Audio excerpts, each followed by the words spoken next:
Salut à tous, ici Madeline du compte Instagram Madeline et Tylo et on se retrouve pour un tout nouvel épisode de la rubrique Coach Tylo. Je pense qu'il est grand temps qu'on assume tous, et moi la première, j'ai peur de mon cheval, mais que faire? On se retrouve tout de suite pour débriefer ensemble.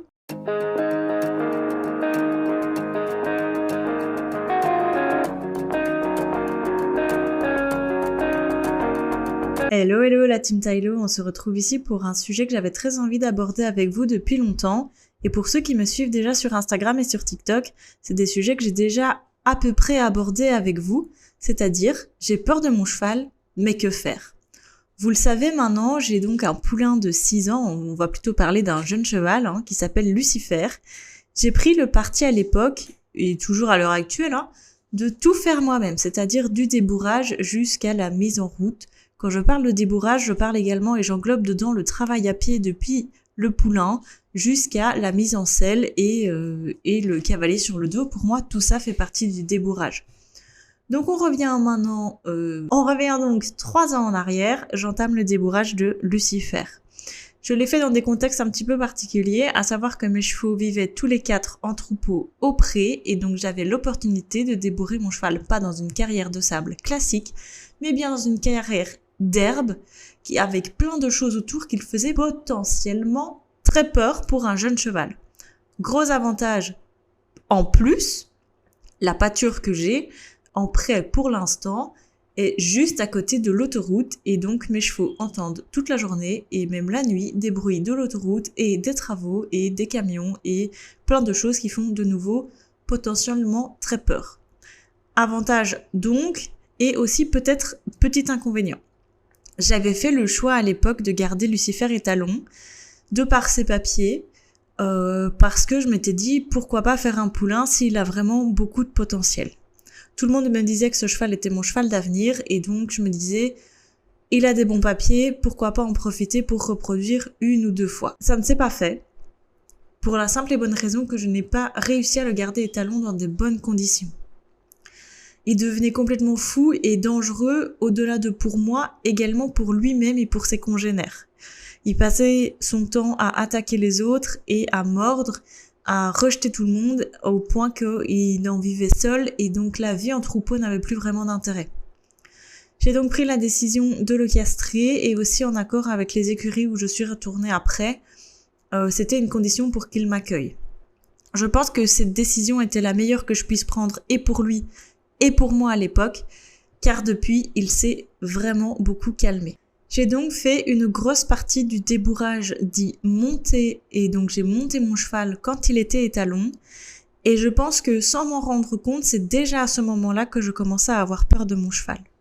Mon cheval n'étant pas du tout stable dans sa tête, il se levait pour un rien, traversait la piste au grand galop pour un rien et attaquait tout ce qui bougeait, y compris l'air.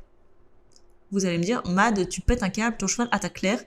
Non, je vous jure, une feuille qui bougeait un peu trop fort, ça partait tout de suite en rodéo. Et je pense que j'osais pas l'assumer à l'époque, mais c'est à ce moment-là que j'ai pris peur de mon cheval. J'avais pris cette décision donc de tout faire toute seule sans me faire encadrer, et je savais très bien, ou en tout cas je pensais naïvement très bien ce qu'il m'attendait, et ça a été très vite la désillusion. Je vais vous remettre un petit peu dans le contexte dans lequel le débourrage de mon cheval s'est passé. Il n'était ni bon ni mauvais, je n'ai pas vraiment d'avis ni d'opinion à ce niveau-là, toujours à l'heure actuelle, 3 ans plus tard. Mon cheval vivait donc au troupeau, en pâture, avec mes 3 autres chevaux, enfin, mes poneys et mon cheval. Il était le plus dominant, et du coup, les 3 autres se sont exclus de lui pour éviter de se faire attaquer sans raison. Il était le seul à avoir accès au foin, ce qui fait que les autres, même si je mettais 2 ou 3 points d'attache, enfin de foin dans le pré, il avait décidé que c'était sa nourriture et pas celle des autres.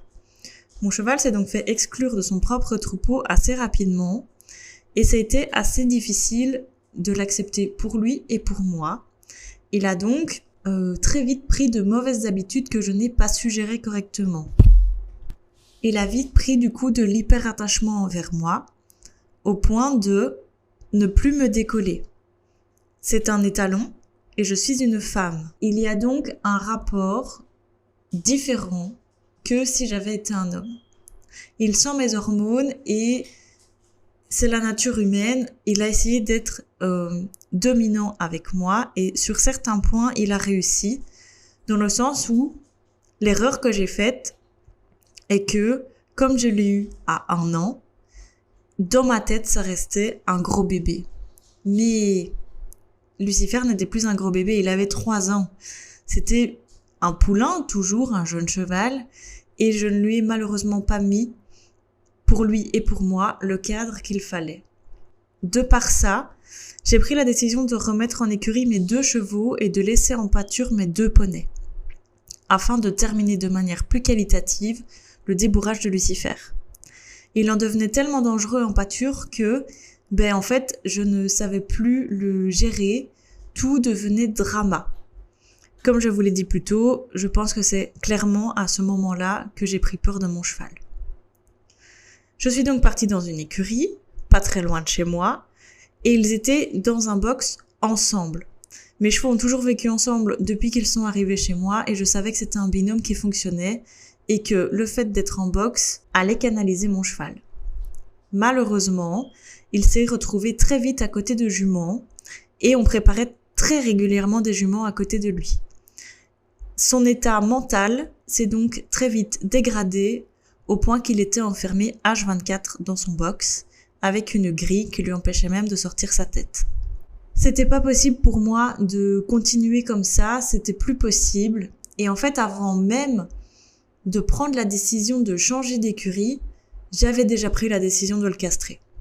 Je fais donc appel à différents vétérinaires, on explique la situation et on prend la décision de le castrer au pré dans les écuries où j'y étais. Tout se passe très bien, l'opération se passe au mieux, on ne peut pas rêver mieux. Et voilà, les 6 semaines de convalescence, mais mon cheval ne redescend pas. Je sais pas dire pourquoi, mais dans les 6 semaines, ce que donc tout le monde m'avait promis, une amélioration, je ne voyais que de pire en pire en fait. Mon cheval me cabrait dessus, mon cheval me mordait, je ne savais plus l'approcher. Alors, est-ce que c'était réellement parce que l'hormone et la testostérone ne redescendaient pas ou parce que juste j'avais un comportement inadéquat avec lui? Je n'en sais rien et je pense qu'on n'aura malheureusement jamais la réponse.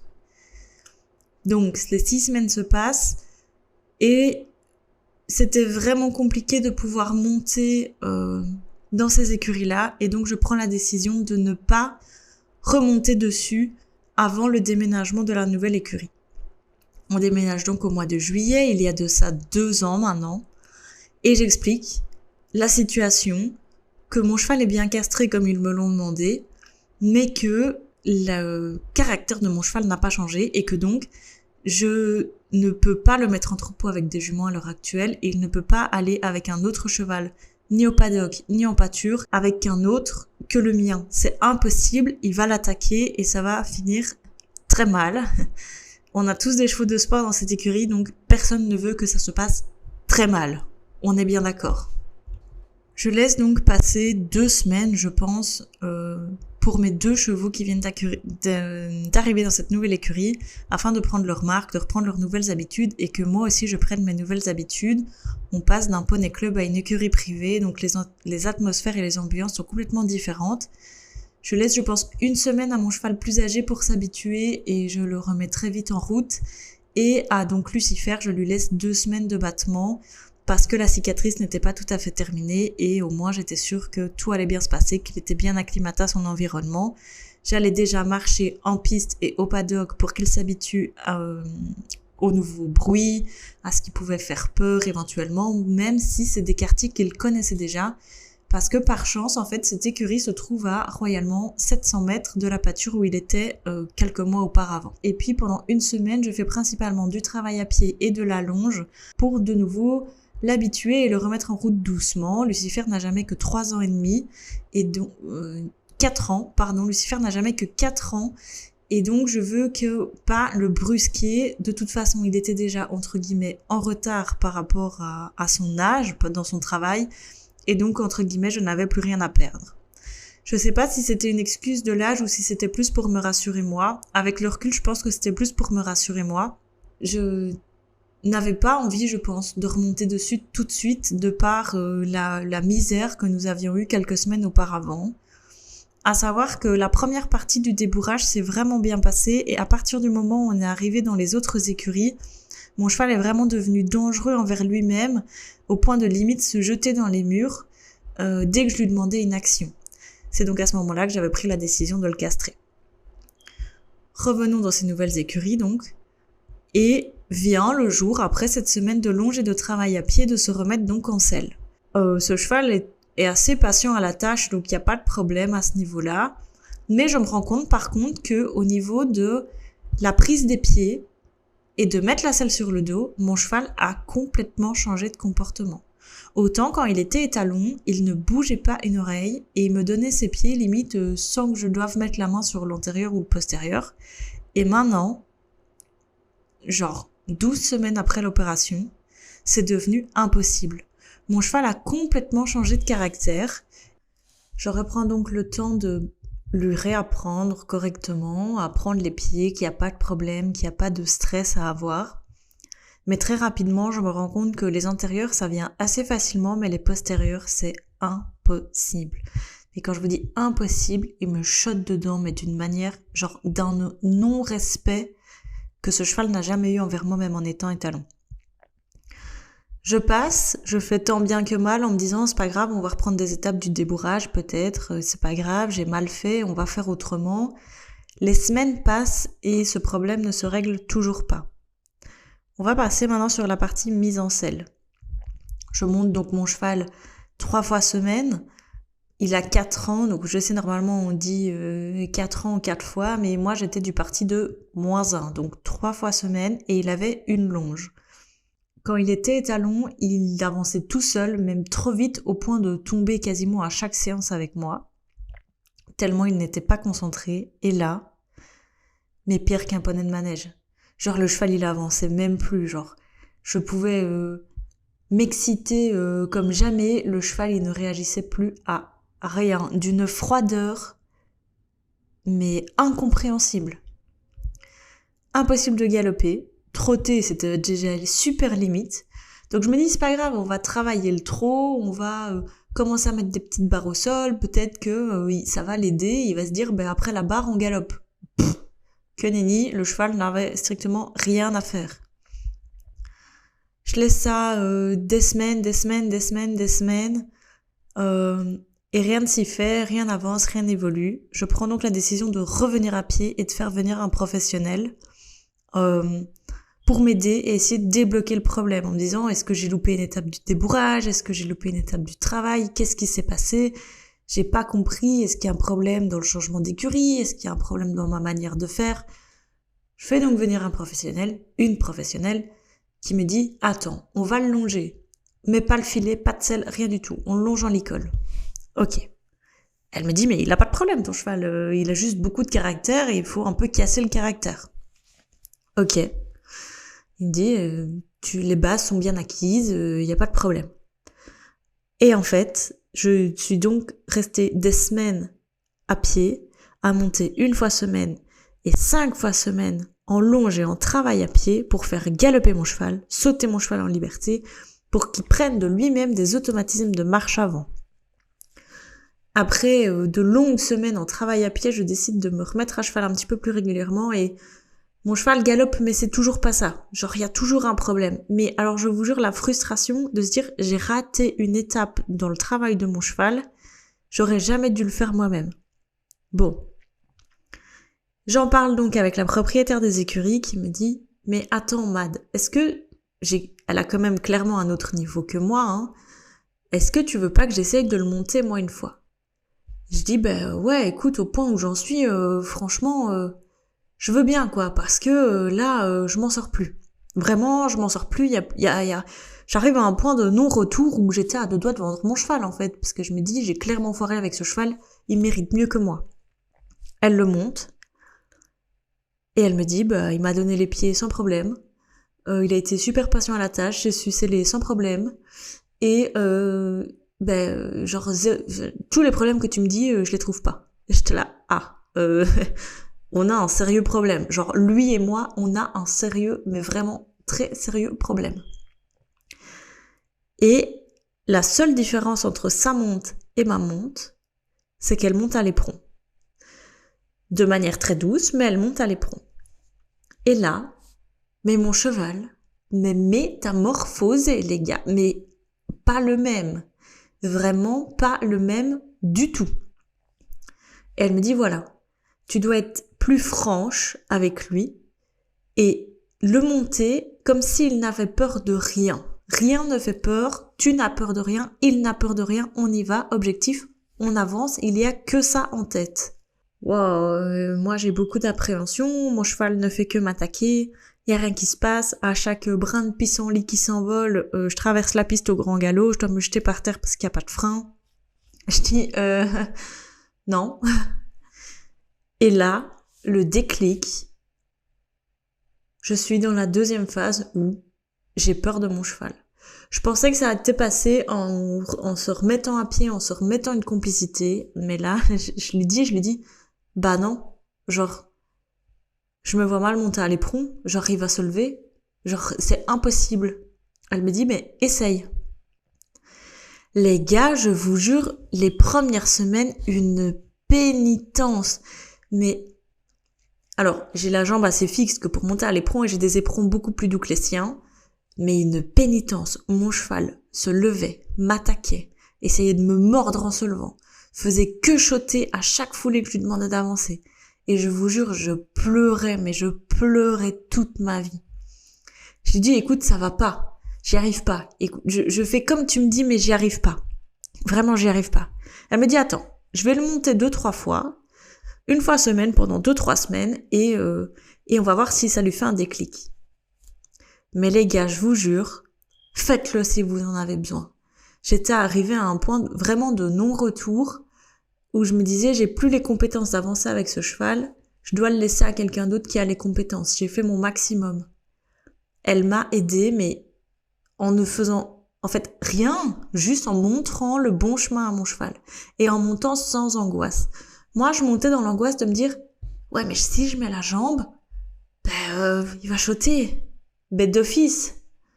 C'est pas du tout parce qu'il s'appelle Lucifer, hein, mais d'office, il sent mon angoisse, donc il se dit, bah, si elle a peur, on va continuer à lui faire peur, c'est rigolo, parce que comme ça, moi, je dois pas travailler au moins, hein.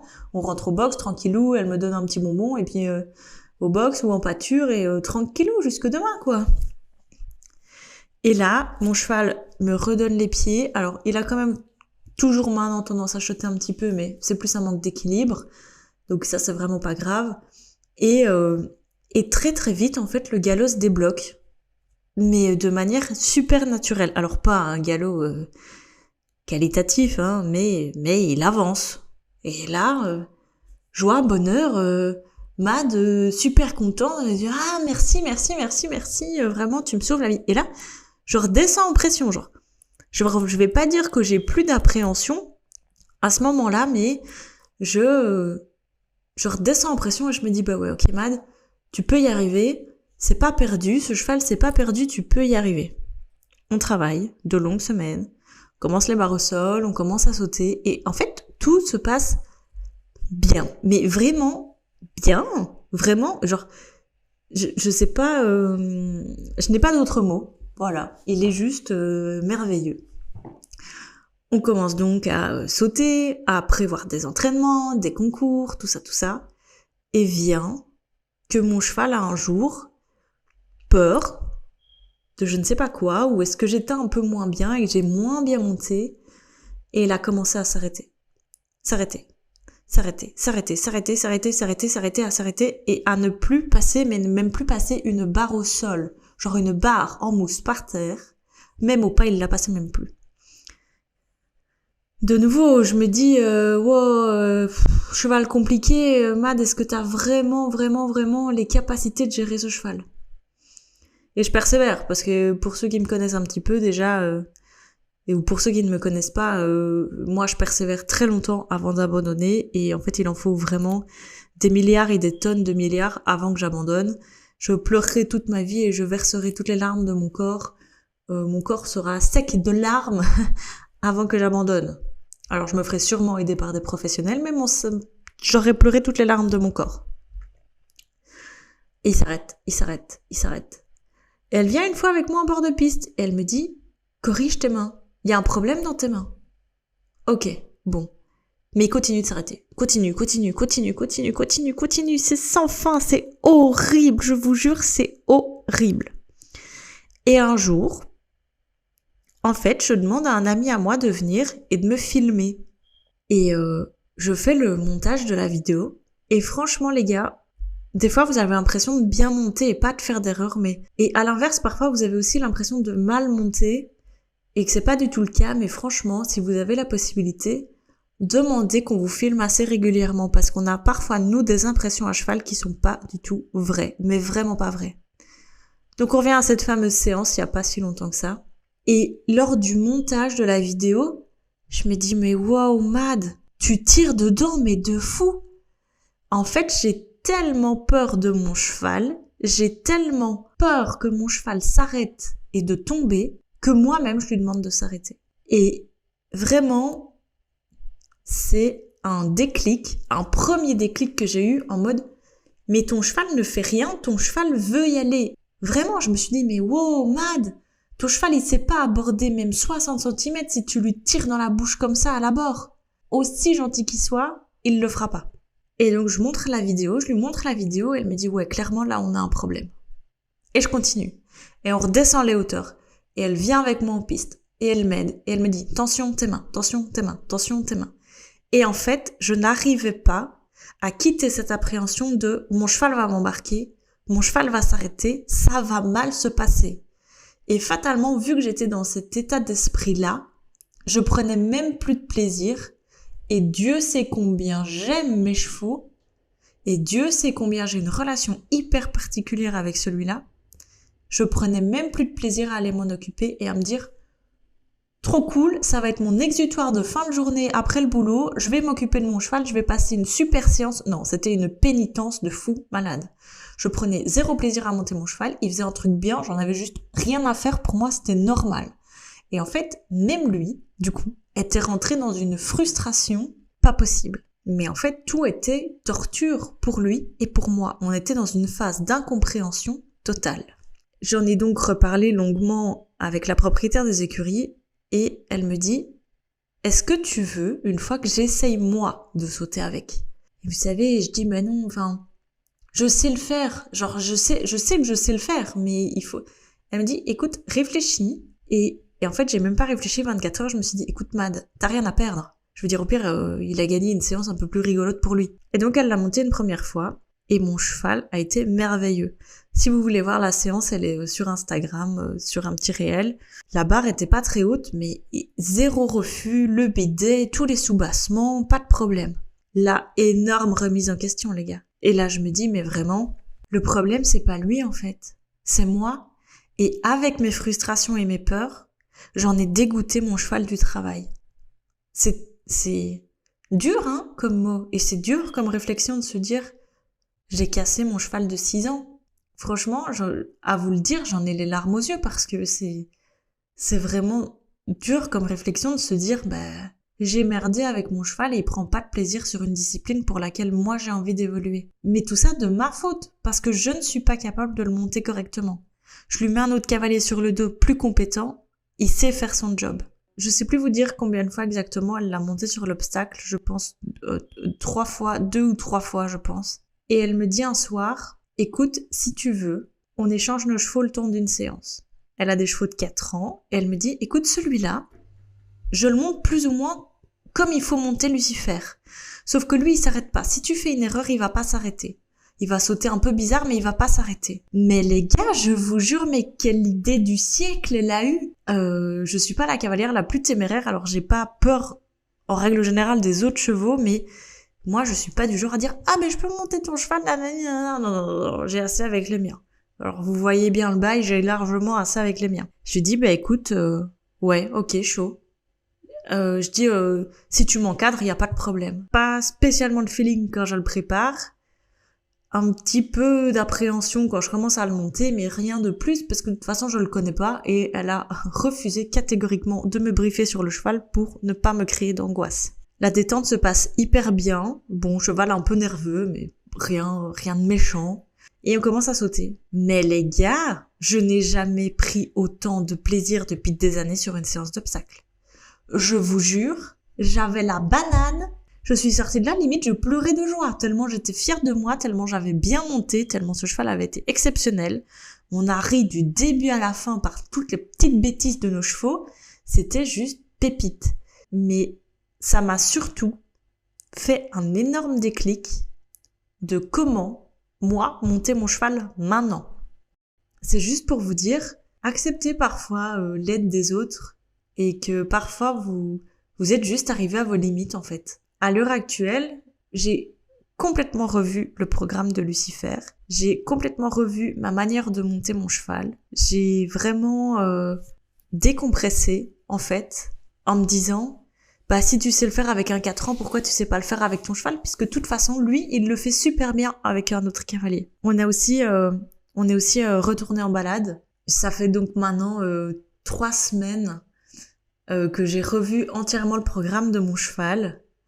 Et je vous jure que je suis tellement fière de lui et d'accepter mes erreurs et qu'il prenne plaisir maintenant à faire tout ce que j'ai envie de faire. Et je suis tellement fière de moi en fait. Faut le dire aussi, mais je suis super fière de moi, de ce déclic que j'ai eu grâce à cette idée un peu barjo, mais à cette idée juste merveilleuse d'échanger nos chevaux le temps d'une séance. J'en ai plein d'émotions en vous le disant parce que pour moi c'est un accomplissement premier avec ce cheval de me dire t'en as traversé des épreuves mais tu vas y arriver. Et en fait il a juste besoin de ma confiance pour me donner la sienne. Et comme j'avais pas confiance en moi sur lui, en fait il voulait juste pas faire son taf alors qu'il a tout à fait les moyens de le faire. Pour en conclure avec ça, j'ai juste envie de vous dire, n'hésitez pas à vous faire entourer par des personnes plus compétentes que vous. Il existe toujours quelqu'un de plus compétent que nous à tous les niveaux, dans toutes les disciplines. Pour ma part, je suis pas cavalier professionnel, je suis cavalier amateur et j'ai pris le choix de pas me faire encadrer de manière régulière par un coach. J'ai plutôt pris le choix d'être assez autodidacte avec mes chevaux depuis des années. Et autant ça m'apporte énormément de bienfaits et énormément de malfaits aussi. Et j'en paye maintenant les conséquences. Mais ça me permet aussi de me dire, là, tu as la chance d'avoir une cavalière bien plus expérimentée que toi à tes côtés. J'hésiterai surtout pas à la faire remonter Lucifer si un jour j'estime en avoir besoin. Parce que sur les peut-être 5 fois ou 10 fois peut-être qu'elle l'a montée, elle m'a débloqué énormément de choses, autant sur mon cheval, mais aussi sur mon mental. Alors il faut pas avoir honte de dire que parfois on a peur de son cheval, que ce soit temporaire ou permanent, parce que chaque situation est différente et chaque vécu est différent. Et j'ai juste envie de vous dire, au bout de chaque tunnel, il y a la lumière. Parfois c'est long et parfois c'est dur, parfois c'est juste temporaire, mais j'ai juste envie de vous dire que chaque combat vaut la peine d'être vécu et qu'en fait vous en serez juste plus fiers. J'ai pas envie d'argumenter plus, simplement. J'ai juste envie de vous dire, soyez fiers de ce que vous accomplissez avec vos chevaux et vivez vos rêves en fait, simplement. Et donnez-vous l'opportunité d'arriver au niveau où vous avez envie d'aller. Tout le monde peut y arriver, faut juste se donner le moyen d'y arriver. Je vous ai encore ouvert une page de mon journal intime et j'espère que ce contenu vous plaira. Alors je vous fais d'ores et déjà plein de gros bisous. On se retrouve très bientôt pour un tout nouvel épisode.